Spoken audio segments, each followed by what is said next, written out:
보니까 지각자들이 지난주보다 현격하게 줄었습니다. 감사드립니다. 다음 주일에는 더 줄 걸로 믿습니다. 오늘 함께 이루어가는 공동체에 대해서 말씀을 나누기를 원하는데요, 우리가 일반적으로 생각하게 될 때 가장 중요한 공동체는 뭐냐 이렇게 묻게 된다면 뭐라고 대답하시겠습니까? 가장 중요한 공동체, 일반 사람들의 마음속에는 가장 중요한 공동체를 이야기한다면 가정이라, 가족이라 이렇게 이야기들을 하실 것입니다. 사실 가정이 흔들리게 되면 우리의 삶 전체가 흔들리게 되지요. 그렇다면 예수를 믿는 사람들이 가장 중요하게 생각하는 공동체는 무엇일까요? 벌써 전제가 나왔기 때문에 무엇인지 다 아실 거라고 생각합니다. 교회지요. 오늘 이 본문의 말씀은 바로 교회와 가정의 연관성을 우리에게 일러주면서, 특별히 우리가 겉으로 바라보게 되면 가정에 대한 부분들을 이야기하는 것 같은데, 부부간의 관계를 이야기하는 것 같은데, 오히려 조금만 더 한 걸음 더 가게 되면 가정보다, 부부간의 관계보다 교회에 대해서 심도 있는 내용의 말씀을 우리에게 하고 있다는 것을 느껴볼 수가 있게 됩니다. 오늘 본문의 말씀 바로 앞에 언급된 내용 5장 15절에서 21절까지의 말씀을 보게 되면 그 내용 속에는 이런 주제를 가지고 있습니다. 성도들이여 지혜 있는 삶을 살게 되기를 바랍니다. 그리고 성령 충만한 삶을 사십시오. 이게 바로 사도 바울이 권고하는 내용의 말씀이었습니다. 그리고 이어서 이 본문의 말씀으로 연결되고 있는데요, 그렇다면 지혜 있는 삶과 성령 충만한 삶이란 어떤 삶을 말하고 있는 것일까요? 본문의 말씀에는 지혜 있는 삶이란 행복한 가정을 이루는 것이다 하는 것을 먼저 이야기합니다. 그리고 성령 충만한 삶이란 행복하게 교회 생활을 하고 복된 교회를 만들어가는 그런 과정이 중요한 하나의 의미를 가진다는 것을 이 본문의 말씀은 일러주고 있습니다.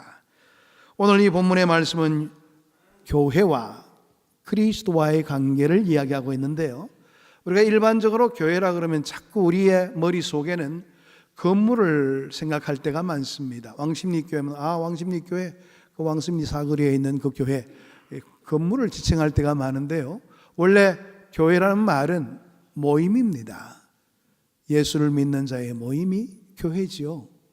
그러니까 우리가 건물을 생각하지 마시고요, 건물이라고 이야기할 때는 교회당, 예배당 이렇게 표현하는 것이 정확한 표현입니다.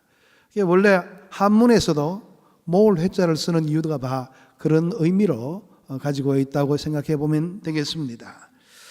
자, 오늘 이 교회와 그리스도와의 관계를 설명하기 위해서 사도 바울은 인간의 가장 기본 관계인 부부 관계를 들어서 설명하고 있는 본문의 말씀의 내용들을 오늘 한 가지 한 가지 점검해 보면서 어떤 유사한 관계를 가지고 또 우리에게 어떤 의미를 주고 있는가를 하나씩 확인해 보기를 원합니다. 저는 이 시간에 교회 생활에서 가족 의식이 얼마나 귀한 것인가를 먼저 말씀드리고자 합니다. 교회도 하나의 가족의 모습으로 해석해 가는 것이 우리에게 필요하다는 것입니다. 이 땅에 많은 크고 작은 공동체가 있지만 하나님이 직접 만들어주신 공동체가 바로 가정과 교회입니다. 그만큼 소중하고 그만큼 우리에게 정말 필요한 하나의 공동체의 역할을 감당하기에 주님께서는 친히 우리에게 이와 같은 두 가지의 공동체를 허락해 주신 것이지요. 가정을 만들기 위해서 에덴 동산에서 아담의 옆구리가 터져서 피가 흐르고 갈비뼈가 뽑혀져 나온 다음에야 가정이 만들어지게 되었죠. 갈비뼈로 통해서 아내를 만들었지 않습니까? 아담의 아내 하와를 만들었습니다. 아담과 하와가 존재함으로 통해서 가정이 이루어지게 된 것 아니겠어요? 또 교회를 만들기 위해서는 골고다 언덕에서 예수님의 옆구리에 창이 찔려지고 물과 피가 쏟아진 다음에야 교회가 허락되게 되었습니다. 하나님께서는 구원과 축복의 비밀을 교회 안에 숨겨두었다고 말씀하십니다. 그래서 오늘 이 본문의 말씀을 보게 되면 이 비밀이 크도다 이렇게 말씀하고 있는데요. 그 비밀이 뭐냐? 바로 구원과 축복의 비밀이라 이렇게 이야기해 볼 수가 있는 것이죠. 주석가입니다. 윌리엄 바클레이라는 사람이 있는데요. 이분은 평생 성경을 연구하고 교회를 섬기며 살아왔던 사람인데 말년에 썼던 그의 책 가운데서 한 구절에 이런 말이 나옵니다. 나는 교회를 믿는다. 사실 주석가로서 이렇게 말하는 그 자체가 조금 생경합니다. 우리에게는 익숙지 않죠.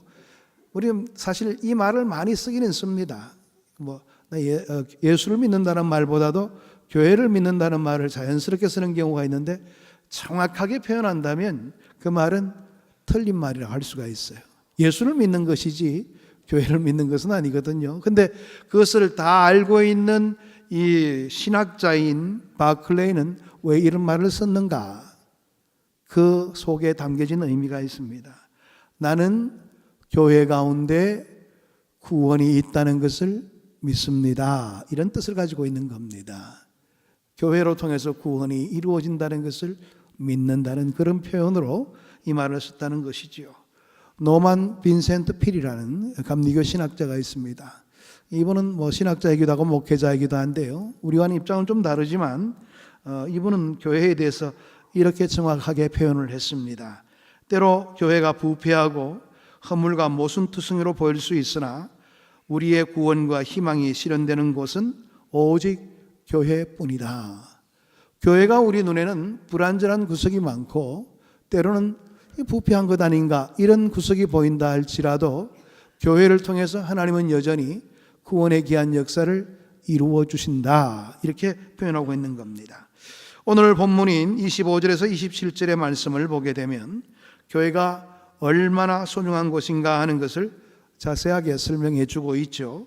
25절의 말씀 보게 되면 남편들아 아내 사랑하기를 그리스도께서 교회를 사랑하시고 그 교회를 위하여 자신을 주심같이 하라 그렇게 이야기하고 있죠. 사도 바울이 이런 이야기를 하고 있는 이유가 뭘까요?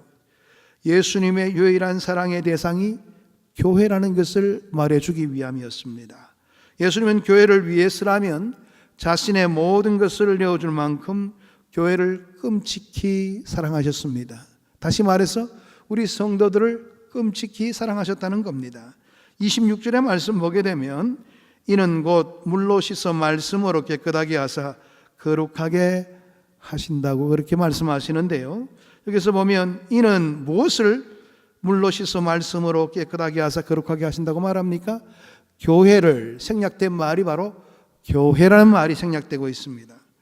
교회가 늘 새롭게 씻어야 할 만큼 흠이 많다는 그런 이야기이기도 합니다.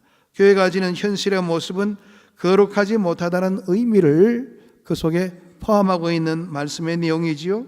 그래서 주님이 눈물로 닦아주시는 겁니다. 흘리신 보혈로 거룩하게 만들어주신다는 겁니다. 말씀으로 깨끗이 다듬어 주신다는 그런 의미가 바로 26절의 말씀 속에 있습니다.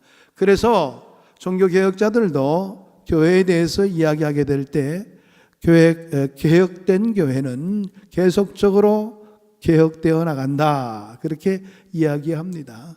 다시 말해서 교회는 말씀을 기초로 해서 끊임없이 개혁되어 나가야 되는 그런 모습을 가지고 있어야 된다는 것을 전제라고 있는 겁니다. 27절의 말씀 보게 되면 자기 앞에 영광스러운 교회를 세우사 티나 주름 잡힌 것이나 이런 것들이 없이 거룩하고 흠이 없게 하려 하심이라. 교회는 예수 그리스도의 유일한 희망이요 꿈입니다. 우리 주님은 재림하시는 그날 하늘의 영광스러운 임금으로 우리 앞에 찾아오실 것입니다. 주님은 하늘 혼인잔치의 신랑으로 오실 텐데 그 앞에 단장하옷은 예쁜 신부가 있죠. 그 신부가 바로 우리 온 성도가, 뭐 꼭 여자만 신부가 되는 게 아닙니다. 남녀 구분 없이 다 신부로 주님을 맞이하게 되는 것입니다. 바로 교회가 신부가 된다는 겁니다. 하늘의 권세를 다 한 몸에 짊어지시고 이 땅을 심판하러 오시는 그날, 저와 여러분은 선택된 자로서 주님 앞에 신부로 서게 될 것이라는 것을 일러주고 있는 그런 내용의 말씀입니다. 그때는 점과 흠이 없이 준비된 모습을 갖추고 주님 앞에 서게 된다는 것이죠. 여기에 우리의 긍지가 있다고 바라볼 수가 있습니다. 여기에 우리의 신분의 우월함이 있게 되는 겁니다. 우리가 배짱을 가지고 당당하게 험한 세상을 헤쳐나갈 수 있는 이유가 바로 여기에 있는 것이지요. 우리가 하늘과 땅의 권세를 가진 주님의 파트너가 될 수 있다는 거, 이게 얼마나 우리에게는 가슴 뛰는 이야기인가. 우리가 신앙생활하면서 우리가 나중에는 주님 앞에 서게 될 때에 주님의 예비된 신부로서 서게 된다는 것, 이거 정말 기가 막힌 우리에게는 큰 특권인 것입니다. 교회를 이루고 있는 성도 하나하나를 세상적인 눈으로 바라보게 될 때는 정말 초라하지요. 아이고, 저런 사람이 무슨 예수 믿는 사람이야, 이렇게 지탄의 대상이 되기도 합니다. 그러나 신랑 되신 예수님의 눈으로 바라보게 되면 교회는 주님의 유일한 사랑이요, 꿈이요, 자랑인 것입니다. 그래서 누구든지 믿음에 바로 서게 되면 교회를 사랑할 수밖에 없게 됩니다. 주님을 많이 사랑하는 사람은 교회를 많이 사랑하게끔 되어 있다는 것이지요. 왜? 바로 주님으로 통해서 우리는 나중에 정말 아름다운 모습으로 변모될 것이고 하나님의 은혜를 온전히 기릴 수 있는 준비된 신부가 될 수가 있기 때문에 그런 겁니다. 그러니까 우리의 현실을 통해서 우리가 우리 자신에 대해서 자조하거나 아이고 하찮은 것 이렇게 생각해서는 안 된다는 겁니다. 나중에 주님께서 우리를 온전하게 변화시켜 주시기 때문에 그렇다는 것이죠. 교회가 그토록 고귀한 공동체라면 우리는 무엇을 어떻게 하며 생활해야 되는 것일까요? 뒷짐만 지고 그냥 가만히 교회만 왔다 갔다 하면 되는 것일까요? 그렇지 않습니다. 여러분, 아까 주님께서 다 시켜주신다 그랬으니까 우리는 가만히 있다고 마음대로 흙탕물에 뛰어놀면 되는 것 아닌가? 주님께서 다 시켜주실 것인데 이렇게 생각할 수도 있겠지만 그런 것 아닙니다.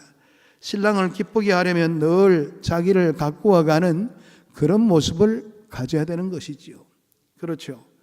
우리가 결혼 생활을 하면서도 보게 되면 신혼의 시기가 끝나게 되면 곧바로 권태기가 접어드는 이유가 뭘까요? 이제는 다 됐다, 결혼하고 다 됐으니까 자기의 허점을 보이기 시작하게 될 때부터 조금씩 사랑이 식어지는 것을 보게 됩니다. 진정으로 지혜로운 사람이라면 항상 상대방의 만족을 위해서 노력하는 부분들이 있어야 되는 것이지요. 그러면서 더욱더 신비로운 면을 발견해 나가는 기쁨이 있게 되는 겁니다. 서로 노력하며 그 자기의 소홀한 점들을 하나씩 극복해 나가는 그런 모습을 갖추게 될 때 권태기가 오더라도 금방 극복이 될 수가 있게 되는 겁니다. 바로 우리가 신부된 사람으로서 이 땅을 살아가게 될 때 끊임없이 주님의 마음에 들 수 있는 삶의 모습을 갖추고 생활해야 되는 이유가 바로 여기에 있는 것입니다.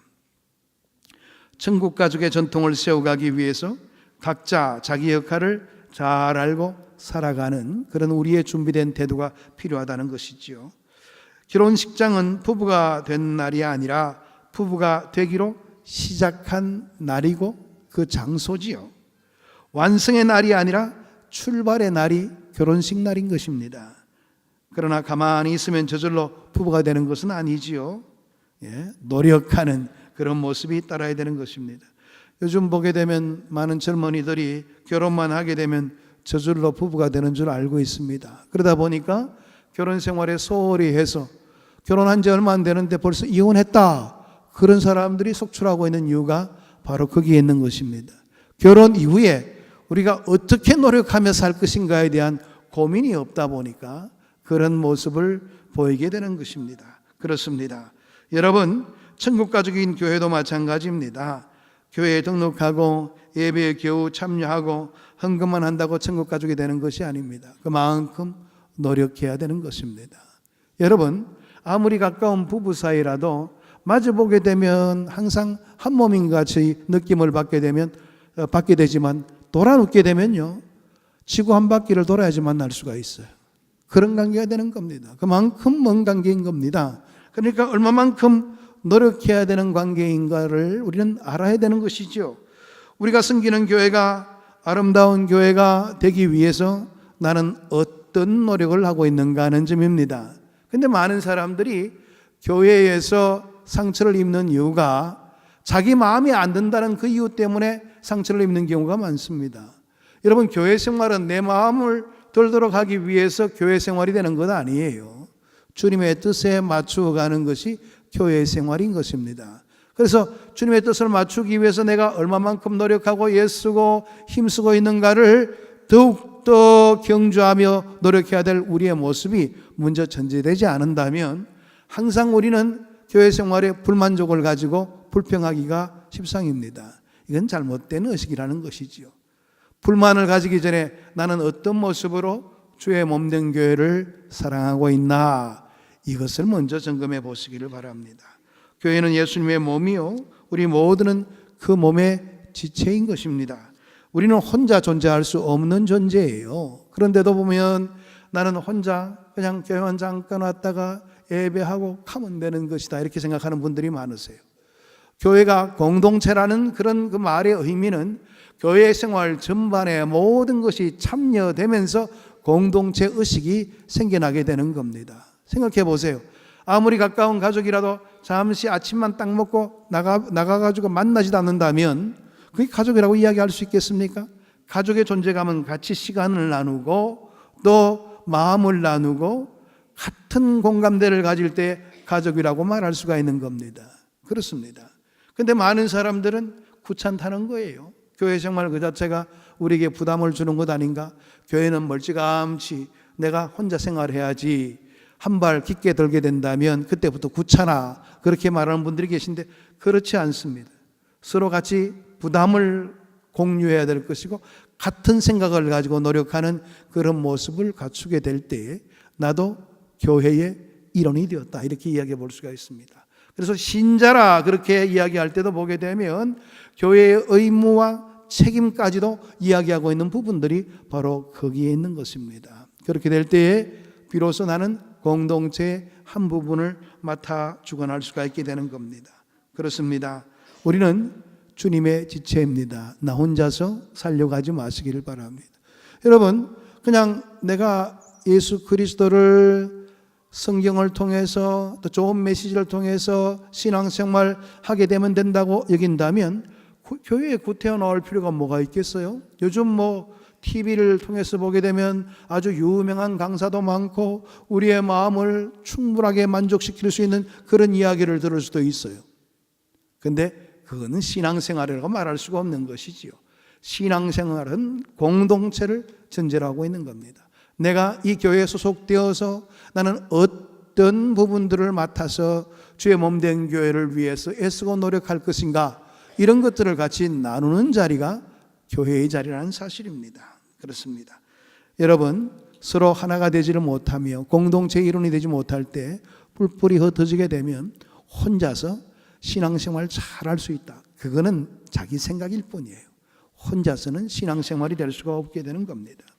특별히 교회 안에서 혼자서 신앙생활하는 분들이 종종 계시는데요, 교회에서 자꾸 혼자서 신앙생활하고 그냥 남들에게 불만만 이야기하고 전부 자기 중심으로 모든 것들을 바라보기를 원하는 그런 욕심을 가지게 되면 나중에는 교회 생활을 진지하게 할 수가 없어요. 왜? 작은 불만은 큰 불만을 낳기 때문에 그렇습니다. 여러분, 우리의 세포 가운데 수많은 세포가 있지만 세포 중에서 우리의 없어야 될 세포가 혹 있습니다. 그렇죠? 그걸 갖다가 암세포라 그럽니다. 그렇죠? 암세포는요, 남을 도와줄 줄 모릅니다. 자기중심적이에요. 그냥 많은 양분들을 다 뺏어가지고 자기만 커갑니다. 원래 다른 세포들은 서로 도와주게 되어 있어요. 항체를 만들기도 하고 병균이 오게 되면 물리치는 그런 모습을 보이는데 이상하게도 이 암세포는 지 혼자만 살려고 하고 있어요. 그러다 보니까 결국에는 그 암세포가 크게 비대하면서 사람의 생명까지도 그렇게 앗아가 버리는 그런 역할을 감당하게 되는 겁니다. 우리의 신앙생활도 암세포처럼 신앙생활하게 된다면 결국 교회를 허물어뜨리는 일을 낳게 되고 마는 겁니다. 우리가 참으로 주의해야 되는 거예요. 우리의 삶의 모습 속에서 진정으로 하나님 말하시는 그 일들을 감당하기 위해서 내가 한 세포의 역할을 어떻게 감당하고 있는가를 철저하게 돌아볼 필요가 있는 이유가 바로 거기에 있는 겁니다. 우리는 천국 가족을 아름다운 공동체로 이끌 수 있는 지혜로움이 필요한데요. 사랑의 공동체는 교회가 지향해야 하는 기본적인 요건입니다. 서로 마음과 마음이 통할 수 있는 아름다운 자리가 우리 모두에게 필요한 것이지요. 우리 모두에게는 사랑을 받지 않아도 될 만큼 부유한, 사랑에 부유한 사람은 없습니다. 사랑을 줄 수 없을 만큼 또 가난한 사람도, 사랑에 가난한 사람도 없습니다. 다 충분하게 사랑을 베풀며 사랑을 받으며 살아가야 될 입지에 서 있다는 것입니다. 작은 공동체 안에서 진정한 천국 가족을 만들어 갈 때에 거기에서 믿음이 성숙해질 수가 있고 우리의 신앙생활의 행복이 그 자리에서 꽃피어질 수가 있게 되는 것이죠. 우리는 누군가에게 선물을 할 때가 있습니다. 그런데 돈 들이지도 않고요, 가장 값진 선물을 할 수 있는 그런 비결이 있어요. 무엇일까요? 바로 격려입니다. 교회는 격려의 공동체가 되어야 되는 것이죠. 말에는 힘이 있습니다. 말 한마디 때문에 사람이 죽기도 하고 살기도 하는 경우가 많이 있죠. 왜 예수님께서는 말씀이 육신이 되셔서 이 땅에 말씀으로 우리를 만나 주셨습니까? 말씀에 그만큼 힘이 있다는 것을 간접적으로 보여주기 위한 그런 의미도 담고 있는 부분이에요. 우리의 말에도 그런 힘이 존재하고 있다는 사실입니다. 어떤 분이 난초를 키우는데요, 난초에 물을 줄 때마다 아이고 예쁜 난초야 잘 자라라 이렇게 칭찬하면서 물을 주게 되니까 난초가 그렇게 건강하게 잘 자랄 수가 없더래요. 그런데 화를 내면서 이 못난 난초 그게 막 욕을 하면서 물을 주게 되니까 그 난초는 얼마 가지 않아서 죽게 되더라는 거예요. 이 실제에 있었던 이야기입니다. 일본에서 실험을 했다고 그래요. 그렇습니다. 말에는 이런 힘이 있어요. 내가 어떤 말을 상대방에게 하느냐에 따라서 그 상대방이 상처를 입기도 하고 격려를 받기도 합니다. 나는 우리의 언어 생활 속에서 어떤 말을 많이 쓰고 있는가를 점검해 볼 필요가 있어요. 특별히 교회는 하나가 되어야 될 중요한 사명을 가지고 있는 공동체입니다. 그러니까 한마디 한마디에 신경을 써야지 교회가 하나로 유지되어 나갈 수가 있어요. 내가 아무 생각 없이 내뱉은 한마디가 다른 사람들에게 상처를 주게 되고 그 사람의 삶을 교회 생활에서 멀어지게 만든다면 나는 치명적인 교회에 위해를 가한 사람이 될 수도 있다는 사실입니다. 여러분들 항상 말하시는 그 일에 주의를 기하시기를 바랍니다. 잔소리, 비판하는 말, 평가하는 말, 조롱하는 말, 이런 말들은 살아있는 그런 교제의 아름다운 모습들을 파괴시키는 그런 역할을 감당하게 됩니다. 격려하는 말을 많이 하시기를 바랍니다. 용기를 주는 말들을 많이 하시기를 바랍니다. 희망과 꿈을 주는 말을 많이 하시기를 바랍니다. 잠자는 영성을 깨우는 말, 소망을 주는 말은 죽어가는 사람들도 회복할 수 있는 그러한 역량을 가지게 되는 겁니다. 톰 소여의 모험이라고 여러분들 어린 시절에 많이 읽어보셨을 겁니다. 마크 트웨인이라는 유명한 미국 작가가 있죠. 이 작가는 이런 이야기를 했다고 합니다. 나는 진실한 칭찬을 한 번 들을 수만 있다고 한다면 한 달을 행복하게 살 수가 있다.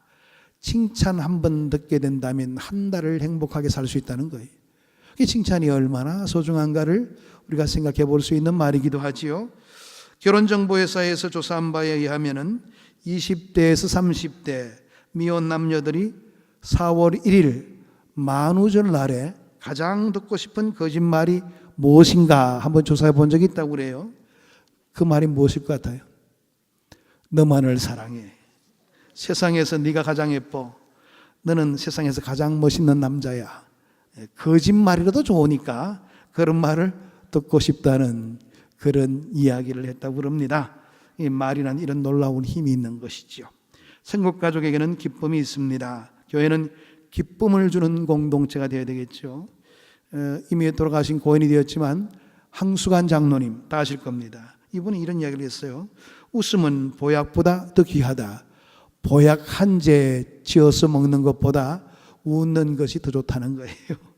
이분의 말씀을 빌리면 하루에 한 번 서로 격려할 수 있고, 하루에 한 번 서로 사랑을 고백할 수 있고, 하루에 한 번 안아주면 온 가족이, 온 공동체가 행복해질 수 있다고 그럽니다.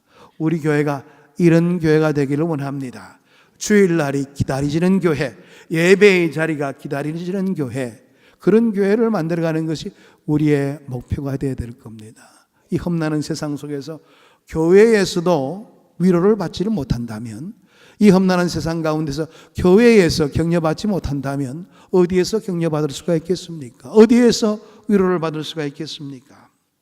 우리에게는 바로 이런 사명이 있다는 것을 생각하시고 서로를 위해서 많이 격려할 수 있게 되기를 바랍니다.